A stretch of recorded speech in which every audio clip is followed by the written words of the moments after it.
With the clock ticking down towards the final quarter of the round of 16 clash between Sweden and Switzerland, Emil Forsberg found some space in front of the Swiss penalty area. A few seconds later, Forsberg scored. The ball took a big deflection. It was the most Swedish goal you'll see at this World Cup, at one that has now taken the Baltic nation into the quarter-finals, a first in 24 years. Sweden's Emil Forsberg celebrates scoring their first goal. Reuters Forsberg couldn't have picked a better time to underline his importance to the Sweden squad. Although Jonna Andersson's team are a collection of functional individuals who operate together like clockwork, Forsberg is the big name, and in St. Petersburg, the RB Leipzig midfielder almost didn't score, only to be helped by Swiss defender Manuel Akanji's deflection. It was Forsberg's first direct goal contribution at this World Cup, and what a significant contribution it turned out to be. In a game that cried for invention and magic, it wasn't Forsberg who had been expected to provide it. There was Switzerland's Xherdan Shaqiri waiting to seize the moment, which never arrived.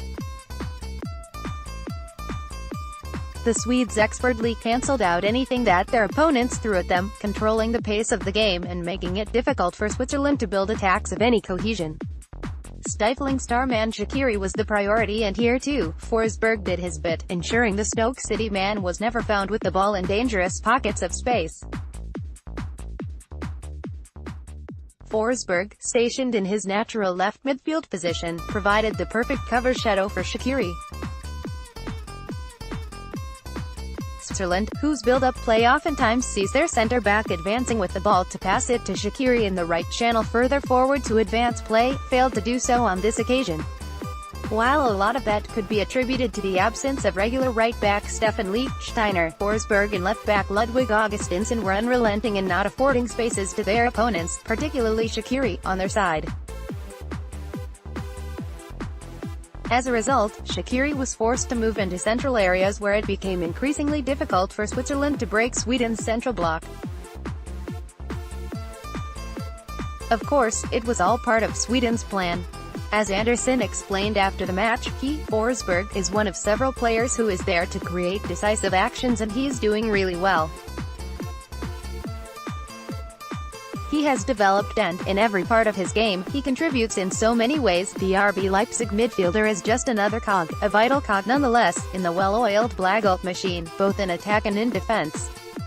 Forsberg might not act the team's big dog like the retired Zlatan Ibrahimovic, but in his first World Cup finals, the midfielder has carried Sweden further than Ibrahimovic had ever done in his illustrious career.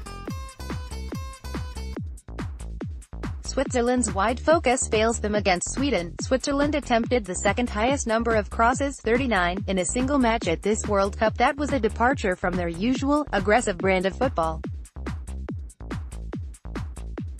At the St. Petersburg Stadium, the Swiss were barely left them with an option to play their preferred way, thereby resorting to football's most basic method of chance creation, crossing.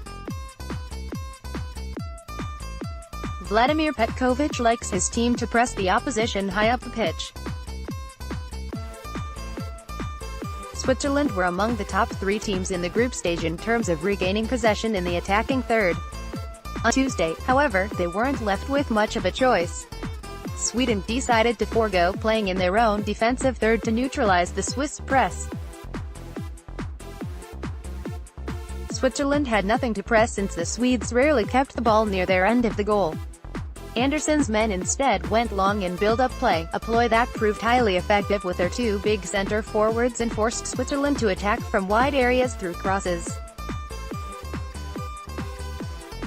It was notable that their starting center-forward, lone striker Josip Drmic, had only 1 touch inside the Sweden box, suggesting how the Swiss were tactically outmaneuvered by a compact and intelligent Sweden.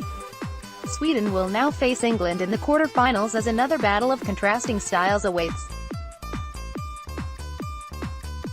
As Forsberg emphasized post-match, if we can get everything right, we know we can be a really good in defense and attack. Sweden's strength of the collective is what is driving them on to bigger stages. Add to that a bit of Forsberg stardust, and the Swedes can dare to dream, just like they did against Switzerland.